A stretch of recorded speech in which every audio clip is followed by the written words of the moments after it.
Dictation 100 शब्द प्रति minute start होगा 5 सेकंड बाद।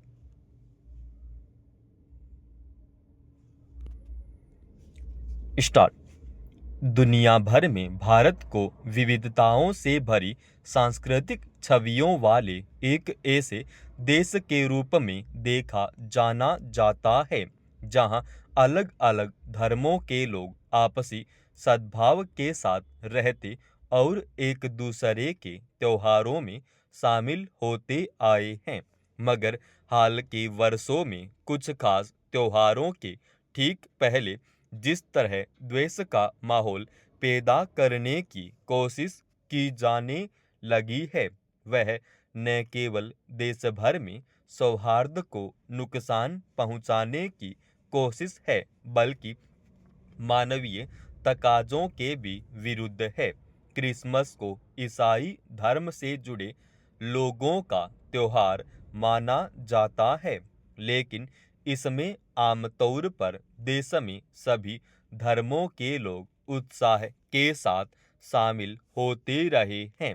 विडंबना यह है कि अब कुछ असामाजिक तत्व क्रिसमस के मौके पर देश के ईसाई समुदाय के लोगों को निशाना बनाने लगे हैं और इसका सीधा नुकसान देश की छवि को हो रहा है। गौरतलब है कि इस वर्ष फिर क्रिसमस के मौके पर छत्तीसगढ़ और असम सहित कुछ राज्यों में ईसाई समुदाय के प्रार्थना स्थलों और अन्य जगहों पर दक्षिणपंथी समूहों ने हमला किया और बड़े पैमाने पर तोड़फोड़ मचाई। सवाल है कि वे कौन लोग हैं जो सद्भाव के माहौल में नफरत घोलना चाहते हैं और उन्हें देश के अल्पसंख्यक या अन्य समुदायों के पर्व त्योहार से परेशानी होने लगी है। क्या मानवीयता के मूल्यों को अपनी आस्था का सबसे अहम पक्ष मानने वाला कोई भी व्यक्ति किसी अन्य समुदाय के त्योहार से इस कदर दुश्मनी रख सकता है? सद्भाव या सौहार्द के साथ किसी धार्मिक उत्सव को मनाए जाने से किसे दिक्कत हो सकती है? केवल निराधार आरोपों का हवाला देकर किसी ऐसे त्योहार पर अराजकता फैलाने का क्या मकसद हो सकता है जिसमें देश के सभी धर्मों के लोग या तो सहज रहते हैं या फिर उसमें शामिल होते हैं? कथित धर्म परिवर्तन के आरोप अगर लगाए भी जाते हैं तो इस मसले पर सरकार और प्रशासन अपना काम करेंगे या कुछ अराजक और असामाजिक तत्वों को अपनी ओर हिंसा करने की छूट मिल जाती है? किसी समुदाय के भीतर डर पैदा करके किस तरह से धर्म की सेवा की जा सकती है? यह ध्यान रखने की जरूरत है कि किसी भी बहाने से अन्य धार्मिक समूहों के खिलाफ हिंसा करना या तोड़फोड़ मचाना वास्तव में अपने ही देश की सांस्कृतिक छवि को नकारात्मक बनाना है। अगर इस तरह की प्रवृत्तियों को तुरंत नहीं रोका गया तो इससे आपसी सद्भाव का माहौल बिगड़ने की आशंका पैदा होगी। इतना तय है कि देश के संविधान का सम्मान करने वाली सरकारें और ज्यादातर संवेदनशील लोग धर्म के नाम पर टकराव तथा तनाव पैदा करने की कोशिशों का समर्थन नहीं करते। यही वजह है कि कई जगहों पर क्रिसमस पर उत्पात मचाने वालों के खिलाफ पुलिस ने मामला दर्ज किया। यह सुनिश्चित करने की जरूरत है कि किसी भी पर्व त्योहार के मौके पर सांप्रदायिकता फैलाने वाले तत्वों के खिलाफ सख्त कार्रवाई हो।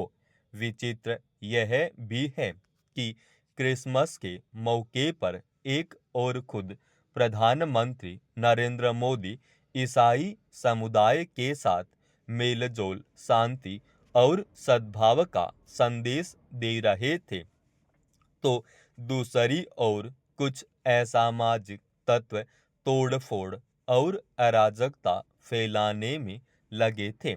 देश में सभी धर्मों के पर्व त्योहारों के अवसर पर सौहार्द तथा सद्भाव की जो परंपरा रही है, उसे बचाने और मजबूत करने के लिए सरकार और समाज को एक बार फिर ठोस कदम उठाने की जरूरत है।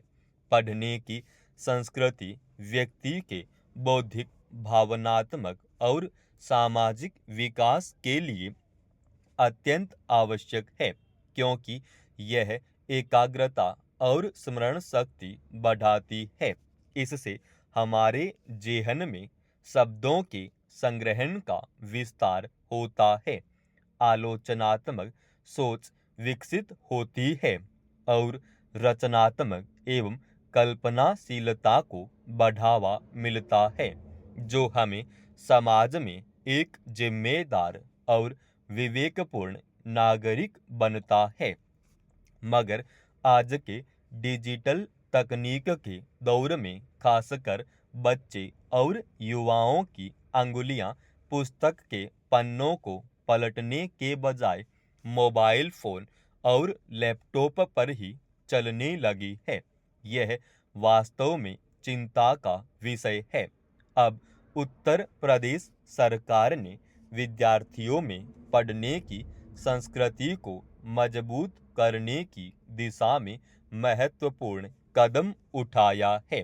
इसके तहत राज्य के स्कूलों में हिंदी और अंग्रेजी के प्रमुख समाचार पत्र उपलब्ध कराने तथा सुबह की प्रार्थना सभा में कम से कम 10 मिनट का समय विद्यार्थियों द्वारा उन्हें पढ़ने के लिए निर्धारित करने का निर्देश दिया गया है। इससे पहले हिमाचल प्रदेश में इस वर्ष जून में सरकारी स्कूलों में प्रार्थना सभा के दौरान विद्यार्थियों के समाचार पत्र पाठ की व्यवस्था लागू की गई थी। इस पहल को अब उत्तर प्रदेश सरकार ने आगे बढ़ाया है। इसके तहत विद्यार्थी प्रतिदिन राष्ट्रीय, अंतर्राष्ट्रीय और खेल समाचारों के साथ साथ प्रमुख संपादकीय भी पढ़ेंगे। साथ ही विद्यार्थी अखबारों से 5 कठिन शब्द चुनकर उन्हें सूचना पट पर प्रमुखता से प्रदर्शित करेंगे। यह व्यवस्था कई मायनों में महत्वपूर्ण है। इससे न केवल विद्यार्थियों में सामान्य ज्ञान, शब्दावली, रचनात्मकता और संवाद कौशल विकसित होगा, बल्कि उन्हें प्रतियोगी परीक्षाओं के लिए बेहतर ढंग से तैयारी करने में भी मदद मिलेगी। पढ़ने की संस्कृति अगर फिर से बच्चों की आदत में शुमार हो जाए, तो मोबाइल या लैपटॉप की स्क्रीन पर जरूरत से ज़्यादा समय बिताने की उनकी प्रवृत्ति भी धीरे धीरे कम हो सकती है। मगर यह पहल तभी सार्थक होगी जब इसे बिना किसी पूर्वाग्रह के सही मायने में धरातल पर उतारा जाएगा और इसकी निरंतरता को बनाए रखा जाएगा। इसके साथ साथ सरकारी पुस्तकालयों में भी विद्यार्थियों की आसान पहुंच सुनिश्चित की जानी चाहिए। समाप्त। दोस्तों, रोजाना ऐसे एडवांस डिक्टेशन के लिए चैनल को आप अभी सब्सक्राइब कीजिएगा और आज के इस डिक्टेशन का पीडीएफ फाइल हमने हमारे Telegram channel study with HP Swami पे डाल दी है, जिसका लिंक इसी वीडियो के डिस्क्रिप्शन में डाल रखा है।